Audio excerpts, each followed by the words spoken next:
Oke, kita langsung menuju ke Pak Zainul. Pak Zainul, tadi masih normatif itu ya. Nah, ini tadi kan sempat disampaikan oleh Gus Jazil ya, bahwa PKB ini akan bersama dengan Partai Gerindra. Makna dari bersama dengan Partai Gerindra ini apa? Apakah bentuk kerjasama politik untuk di pilkada atau kerjasama politik yang lain? Ketika Pak Prabowo diputuskan sebagai presiden terpilih oleh KPU kan tidak selang lama langsung ke kantor DPP PKB bersilaturahim. Dan pada saat pertemuan tersebut sudah disampaikan oleh Pak Prabowo bahwa Pak Prabowo ingin mengajak seluruh komponen kekuatan politik, partai politik untuk bisa bersama-sama membangun Indonesia ke depan bersama dengan pemerintahan baru Pak Prabowo. Itu disampaikan secara sangat jelas kepada Gus Muhaimin, disaksikan oleh seluruh pengurus DPP PKB yang mendampingi pada saat itu. Dan kami dari PKB tentu saja berterima kasih dan mengapresiasi ya tawaran dari Pak Prabowo, dan kita sudah bersepakat bahwa Pilpres sudah selesai. Artinya apa? Bahwa agenda politik ke depan kita bisa sinergi bersama-sama termasuk dalam pilkada. Gitu, Pak. Berarti sudah klop ya, PKB dan Gerindra bersama Kim ini sudah klop ya, Pak Zainul ya? Ya, kalau komitmen untuk bersama-sama membangun bangsa ke depan, saya kira sudah. Sudah, kalau soal itu kita sudah clear. Ya. Baik Pak Zainul, kita ke Bang Habibur Rahman. Bang Habibur Rahman, kenapa Kim sepertinya merayu PKB untuk masuk? Apakah sangat diperlukan untuk mewujudkan pilkada yang mendominasi di sejumlah daerah termasuk di Jakarta, Bang Habibur Rahman? Kita tidak bicara pilkada daerah per daerah, ya. Kita bicara apa yang disampaikan Pak Prabowo, bagaimana kita ingin mengimplementasikan politik merangkul, ya. Apalagi PKB kita melihat respon yang sangat hangat dari PKB. Setelah kontestasi pemilihan yang begitu ketat, ya, PKB mengucapkan selamat atas terpilihnya Pak Prabowo. Lalu setelah itu tidak ada lagi narasi-narasi negatif terkait pemilu 2024, ya, tuduhan-tuduhan negatif yang disampaikan kepada kami oleh teman-teman PKB.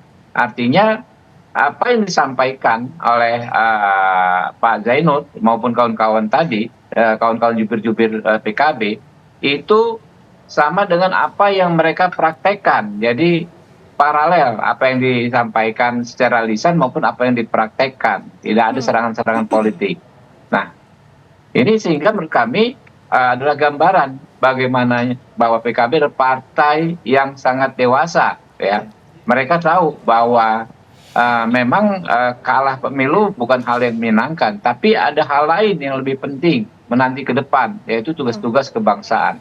Memang ini yang kami sampaikan normatif, tapi justru yang normatif ini yang menurut kami penting juga untuk disampaikan kepada rakyat sebagai ya bentuk pertanggungjawaban kami kepada publik. Oke, baik, kita menuju ke Prof. Burhan. Prof. Burhan, meskipun tadi Prof. Burhan menyampaikan ya potensi untuk teman-teman PKB ini bisa bergabung dengan Gerindra cukup besar, tapi kenapa sih sampai sekarang ini belum ada deklarasi secara clear? Apa yang menjadi pertimbangan dari teman-teman PKB? Apakah masih fokus permasalahan internal partainya atau ada faktor lain, Prof. Burhan? Begini Gina, Kim plus itu soal waktu. Jadi bukan itu soal waktu dalam pengertian cepat atau lambat Kim koalisi Indonesia Maju akan mendapatkan armada koalisi baru. Nah, yang belum pasti adalah plusnya ini siapa saja. Apakah PKB saja, ataukah plus Nasdem, plus PKS, bahkan plus PDI Perjuangan. Dan kesemuanya punya potensi untuk masuk ke dalam pemerintahan Prabowo Gibran. Dan itu dimungkinkan oleh dua hal. Satu, karakter pemerintahan plus sistem multipartai kita yang mendorong munculnya koalisi raksasa. Yang kedua, sikap pribadi Pak Prabowo yang membuka potensi itu. Ya, membuka potensi terjadinya super size coalition. Nah, jadi kalau kemudian sekarang belum dideklarasikan, ya ada beberapa hal yang mungkin bisa menjelaskan. Pertama, persoalan detailnya belum disepakati. Persoalan besarnya mungkin sudah disepakati soal bagaimana membangun pemerintahan ke depan dengan mengajak segenap elemen, apalagi ada justifikasi terkait dengan tantangan global yang makin tidak ringan, mulai dari geopolitik yang tidak pasti, tantangan ekonomi dunia yang tidak menentu, itu kan bisa jadi justifikasi untuk merangkul semua kekuatan. Tetapi yang tidak atau belum disepakati adalah misalnya hal-hal yang berkaitan dengan teknis power sharing, misalnya berapa menteri yang disepakati untuk diberikan bagian dari kompensasi, kemudian juga kesepakatan berkaitan dengan hal lain di luar dari teknis pembentukan pemerintahan nasional, misalnya berkaitan dengan jadwal pilkada. Jangan lupa pilkada di depan mata. Nah, apakah pilkada juga diikut sertakan dalam bagian diskusi terkait dengan kesepakatan nasional ke depan? Saya kira iya. Dan itu tentu menunggu proses-proses yang masih berlangsung sampai sekarang. Minimal pendaftarannya kan belum dimulai ya. Jadi pada titik itu menjadi sangat krusial, termasuk hal-hal lain yang sangat detail.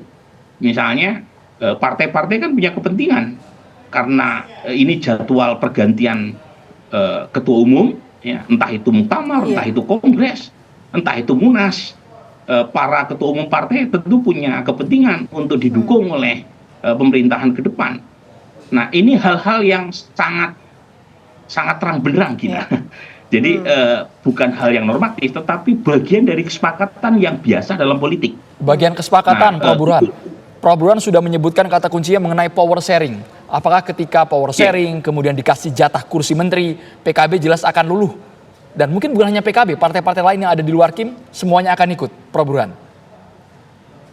Ya, kalau pengalaman sebelumnya menunjukkan itu, Andrew. Okay. Jadi kalau kita mengacu pada pengalaman tahun 99, tahun 2004, 2009, 2014, ya, memang PKB baru 2 kali punya pengalaman tidak bertarung dalam pilpres. Ya, pertama tahun 2004 ketika Gus Dur digagalkan oleh KPU untuk maju dalam kontestasi pilpres. Yang kedua kemarin 2024 mendukung calon yang kalah. Sebelumnya PKB mendukung calon yang menang meskipun bukan kader sendiri. Tetapi pengalaman 2004 meskipun PKB tidak mengusung Pak SBY sebagai capres, PKB kan ikut menjadi bagian dari pemerintahan Pak SBY. Artinya bagian dari kompensasi menteri itu juga menjelaskan mengapa partai-partai yang tidak mendukung capres yang menang itu bisa bergabung menjadi skuad kabinet pemerintahan mendatang. Jadi poin saya, ini sesuatu hal yang wajar dalam politik ya. Yang mungkin tidak didiskusikan secara terbuka, tetapi bagian dari glue atau lem perekat yang membuat koalisi itu bisa tegak. Ya, jadi ini menarik ya, Prof. Burhan menyampaikan, jadi ini partai politik tengah disibukkan urusan internal maupun eksternalnya. Makanya belum deklarasi. Sekali lagi terima kasih banyak Prof. Burhan, karena kebetulan Prof. Burhan juga ada agenda lain. Terima kasih sudah bergabung sama kami. Kita langsung lanjut ke Terima kasih semuanya, Andrew. Terima kasih Prof. Burhan. Kita menuju ke Pak Zainul. Pak Zainul, sebetulnya menjadi fokus dari partai saat ini apa? Kalau misalnya kita klasterkan ya, apakah urusan pilkada atau urusan internal? Karena kan kita tahu tanggal 24-25 nanti ada muktamar PKB, akan ada pemilihan ketua umum. Mana yang menjadi fokus utama saat ini? Karena agendanya berjalan secara paralel, jadi kita menyiapkan dua-duanya, Mbak. Mana yang prioritas utamanya yang mana? Sama-sama prioritas. Oke. Kan itu tanggalnya sama. Pendaftaran pilkada tanggal 27 Agustus. Ya kan, muktamar PKB tanggal 24-25 Agustus. Kan secara waktu kan berhimpitan. Ya. Tapi bagi kita kalau soal muktamar kan memang sudah kita siapkan cukup lama. Konsolidasi kita kan jalan terus. DPC, DPW kan hari ini kan dalam posisi sangat solid. Jadi kalau untuk muktamar sih saya kira tidak terlalu ini ya. Dinamikanya kan saya kira pasti akan smooth ya. Ya, yang pilkada ini karena 508 kabupaten, 37 provinsi, maka perlu penanganan yang lebih spesifik menurut saya. Karena dinamika antar kabupaten, antar provinsi kan berbeda-beda. Gitu. Jadi kalau misalnya dilihat mana yang prioritas, tentu Karena pilkada lebih besar, lebih banyak itemnya, tentu kita prioritas pilkada. Baik Pak Zainul, kita ke Bang Habibur Rahman. Kalau Ketua Umum Partai Gerindra, Presiden terpilih Prabowo Subianto selalu mengatakan ingin melibatkan semua kekuatan, ingin mengajak ke dalam. Apakah artinya dalam konteks pilkada Jakarta juga akan babat bingkas semuanya gabung Kim Plus agar RK melawan kota kosong di sana, Bang Habibur Rahman? Apakah goalnya sampai ke sana, Bang Habibur Rahman? Kita tidak concern apakah kotak kosong atau kotak penuh ya. Semua partai politik menginginkan menang di semua pilkada, di sebanyak mungkin pilkada ya. Jadi nanti strateginya seperti apa ya, yang jelas semua ingin menang ya. Kami sudah punya calon ya, Koalisi Indonesia Maju, ada Pak Ridwan Kamil ya. Kita maka mendorong sebagaimana mungkin sebisa mungkin supaya menang. Baik, terima kasih banyak Bang Habibur Rahman dan juga Bang Zainul serta sebelumnya Prof. Burhan sudah bergabung bersama kami di Kabar Petang. Iya.